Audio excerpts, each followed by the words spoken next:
Public service guarantee act में उस समय सीमा के भीतर मिले। ये कोशिश निश्चित रूप से मुकाम तक पहुंच रही है। बिचौलियों को कोई जगह न रहे, इसका भी इंतजाम हम कर रहे हैं, क्योंकि ये बिचौलिए बड़े खतरनाक लोग हैं। समाज की बात करेंगे, अपना हित साधन करेंगे, समाज के सामान्य आदमी के हित साधन से ये दूर हो जाते हैं। मैं सभी लोगों से यह अपील करना चाहता हूं कि किसी बिचौलिए के बीच चक्कर में पड़ने की जरूरत नहीं है। सरकारी खजाने से निकली हुई एक एक पाई अब आपके पास पहुंचे, इसका इंतजाम हम कर रहे हैं और काफी हद तक कर लिया है। मैं समझता हूं कि 100% सफलता भी इसमें हमें जरूर मिलेगी। कपूर साहब ने बताया 7 नवंबर 2015 को जब माननीय प्रधानमंत्री जी श्री नरेंद्र मोदी जी जम्मू कश्मीर आए थे, तो पाकिस्तान अधिकृत जम्मू कश्मीर तथा छम्ब के विस्थापितों के लिए वन टाइम सेंट्रल असिस्टेंस की घोषणा उन्होंने की थी। 27,368 परिवारों को 34,463 लोगों की स्वीकृति प्रदान की गई। 34,000 चिन्हित किए गए, 34,002 मामले गृह मंत्रालय को भेजे गए, जिसमें 33,636 लोगों को 1452.33 करोड़ रुपए की धनराशि वितरित कर दी गई। आपसे मैं पहले भी मिला हूं, आपकी भावना से मैं अवगत हूं। सरकारी जो भी योजनाएं चलती हैं, उनकी एक समय सीमा निर्धारित होती है। समय सीमा समाप्त होने के बाद फिर से उस योजना को लागू करना सरकार के लिए कठिन होता है, लेकिन आपकी भावना का मैं सम्मान करता हूं और आपको भरोसा देता हूं कि उस दिशा में भी प्रभावी कार्रवाई आने वाले दिनों में की जाएगी।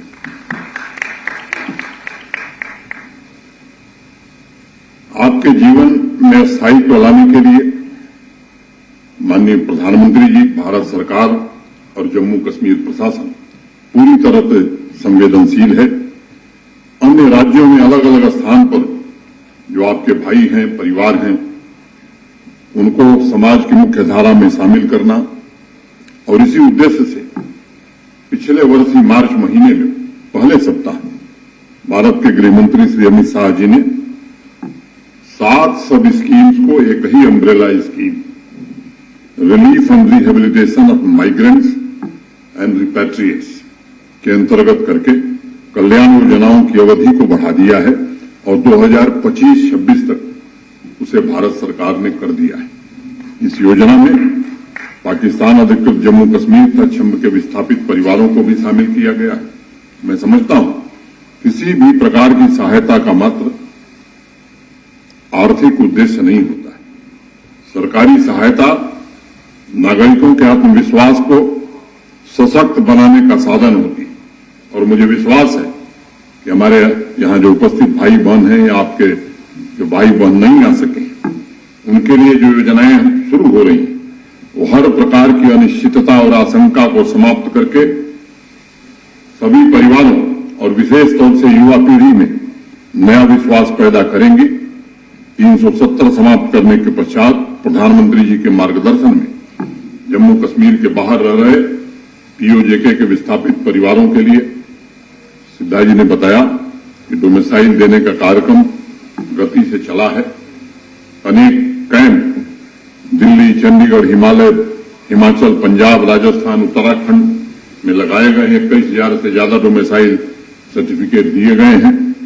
लगातार इस तरह के कैंप आगे भी आयोजित किए जाएंगे। लंबे समय तक जम्मू कश्मीर में युवा पीढ़ी को रोजगार की सीमित संभावनाओं से दो चार होना पड़ा था। समाज को सिर्फ एक ही रास्ता दिखाया गया और बताया गया कि किसी तरह ये प्रकारेण सरकारी नौकरी में चले जाइए। युग बदल गया है। आज आप देखिए 10 अगर इंटरप्रेन्योर बन रहे हैं तो उसमें से 9 फर्स्ट जनरेशन इंटरप्रेन्योर है। अब वो जमाना चला गया कि बड़े उद्योगपतियों के बच्चे ही आज उद्योग लगा रहे हैं। स्टार्टअप्स में नए नए बच्चे एक तरह से क्रांति कर रहे हैं और जो नौकरियां मिली कैसे मिली मुझे बताने की जरूरत नहीं है। सब जानते हैं, लंबे समय तक एक ऐसी व्यवस्था यहां फली फूली है जो भेदभाव, पक्षपात से पूरी तरह से प्रभावित रही है। पिछले दिनों जब सर्विस सिलेक्शन बोर्ड ने परिणाम निकाले तो एक सब्जी बेचने वाले की बच्ची मेरे गेट पर आकर खड़ी थी। मुझे सुरक्षा के लोगों ने कहा कि साहब एक बच्ची है, वो आई हुई है, मिलना चाहती है। मैंने बुलाया, मिठाई लेकर के आई। उसने कहा कि साहब हमने सोचा नहीं था कि जम्मू कश्मीर में हमें सरकारी नौकरी मिल जाएगी। हमारे पिताजी सब्जी बेचते थे ठेले पर, अब ऐसे लोग चयनित हो रहे हैं जिनके पास योग्यता है, जिनके पास प्रतिभा है। पिछले 3 वर्षों में 30,000 सरकारी नौकरियां देने में हमें सफलता मिली है। पारदर्शी तरीके से दी गई है, किसी की सिफारिश पर किसी को नौकरी नहीं मिल सकती है, व्यवस्था खत्म हो गई। जिन मामलों में शिकायत आई है उसकी जांच सीबीआई से कराई गई है और मैं आपसे कहना चाहता हूं कि जिसने भी जो भी उसमें दोषी पाएगा, भारत के संविधान और कानून के अंतर्गत कठोरतम दंड उसे ऐसा मिलेगा कि भविष्य में कोई साहस न करे इस तरह की गलती करने का। 20,000 पदों की भर्ती आने वाले महीनों में 2 महीने में हम विज्ञापन निकाल कर करना चाहते हैं। अभी पब्लिक सर्विस कमीशन की परीक्षा हुई, अंतिम व्यक्ति का साक्षात्कार समाप्त हुआ और उसके 3 घंटे के भीतर परिणाम घोषित कर दिए गए। शायद ये जम्मू कश्मीर नहीं, देश के किसी राज्य में ये पहली घटना है। 20-20 साल, 21 साल से लोगों के प्रमोशन रुके हुए थे अनेक विभागों में और जानबूझकर रोका गया था कि योग्यता, प्रतिभा का कैसे हनन किया जाए, अपने पसंदीदा लोगों को कैसे आगे बढ़ाया जाए। 2001-2 से 2000 से रुके हुए सारे प्रमोशन कर्मचारियों के कर दिए गए। मैं जानता हूं कि आज का नौजवान अब जॉब सीकर नहीं, जॉब क्रिएटर बनना चाहता है और मैं आपको ये कहने आया हूं कि जम्मू कश्मीर प्रशासन हर प्रकार की सुविधा आपको इसके लिए आप नौजवान भाइयों बहनों को उपलब्ध कराएगा।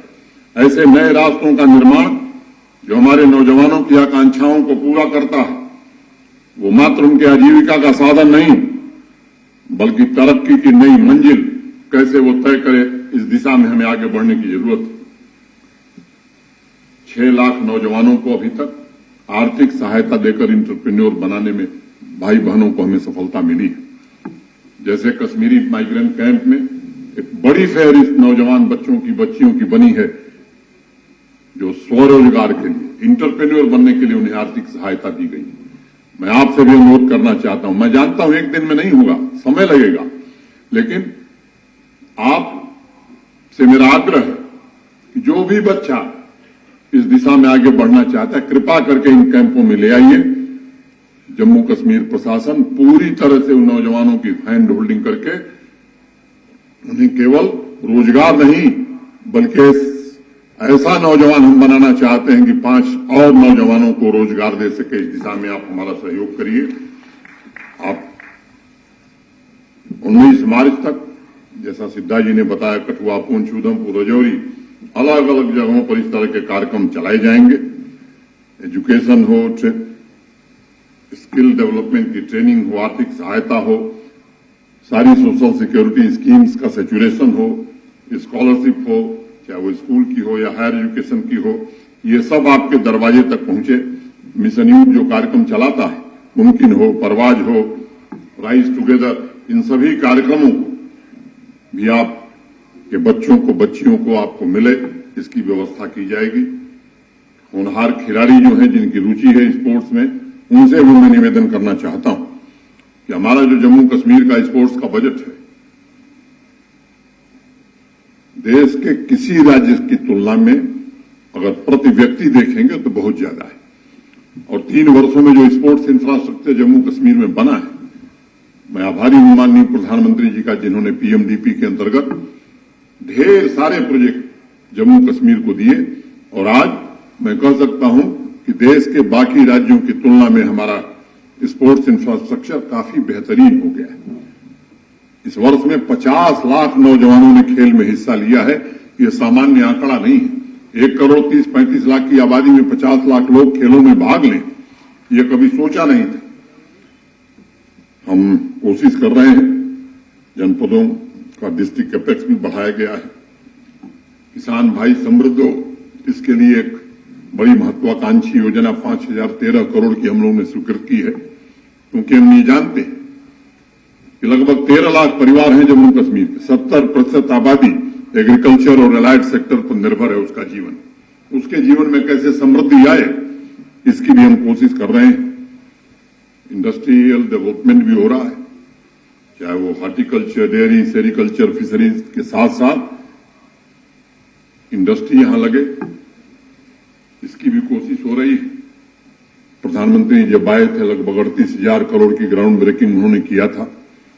उसमें से 12-13 हजार करोड़ के काम प्रारंभ हो गए हैं। कुछ तो एक आंकड़ा अगर मैं बताऊं कि हर दिन एक नई यूनिट यहां आ रही है, ये स्थिति बन गई।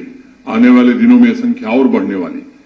लैंड बैंक की कमी थी, जो लैंड थी वो भी उपयुक्त नहीं थी, उस पर भी हम काम कर रहे हैं और हम आपको भरोसा देते हैं कि आपकी दिक्कतों को दूर करने की हर कोशिश की जाएगी। एक ऐसी अस्थायी व्यवस्था हम निर्मित करना चाहते हैं जिसमें आपके हर एक परिवार को सामाजिक आर्थिक सेक्टर्स में हो रही गतिविधियों में शामिल किया जाए और बाकी लोगों की तरह आपके जीवन में भी सार्थक बदलाव आए और आप स्वाभिमान से ये कह सकें कि हम भी उसी भारत के नागरिक हैं, उसी भारत माता की संतान हैं जिस तरह बाकी लोग हैं।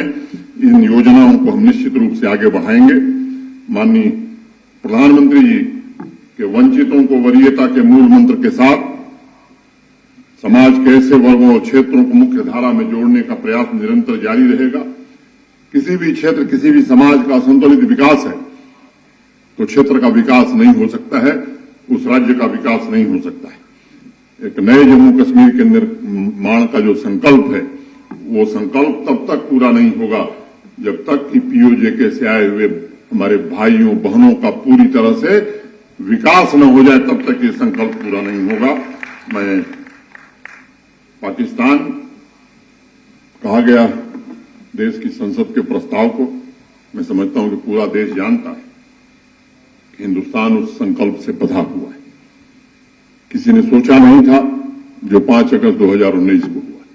मैं समझता हूं कि माता वैष्णो देवी, बाबा अमरनाथ वो दिन भी आपको जीवन में दिखा सकते हैं जिसकी कल्पना लेकर के आप यहां स्वाभिमान से रह रहे हैं।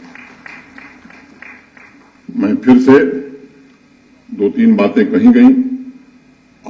पीओजेके भवन आपकी इच्छा के अनुसार आपके स्वाभिमान का प्रतीक बने, इसके लिए जमीन चिन्हित कर ली गई है और इस महीने में जमीन हस्तांतरित करने की प्रक्रिया पूरी कर ली जाएगी। डिविजनल कमिश्नर रमेश कुमार जी और सिद्धा जी से मैं अपेक्षा रखता हूं कि आपसे चर्चा करके वहां क्या क्या सुविधाएं होनी चाहिए उसको अंतिम प्रारूप दीजिए। जितनी लागत होगी उतना धन उपलब्ध करा के उस भवन को बनाया जाएगा। दूसरी बात ये भी मुझे मालूम है कि आप जिन कॉलोनीज में रहते हैं उनका रेगुलराइजेशन नहीं हुआ है, उसे भी अति शीघ्र रेगुलर कर दिया जाएगा। ये काम भी आने वाले दिनों में हम करना चाहते हैं और ये बात मैं दोहराना चाहता हूं कि पीओजेके ये भारत का अभिन्न अंग है और हमेशा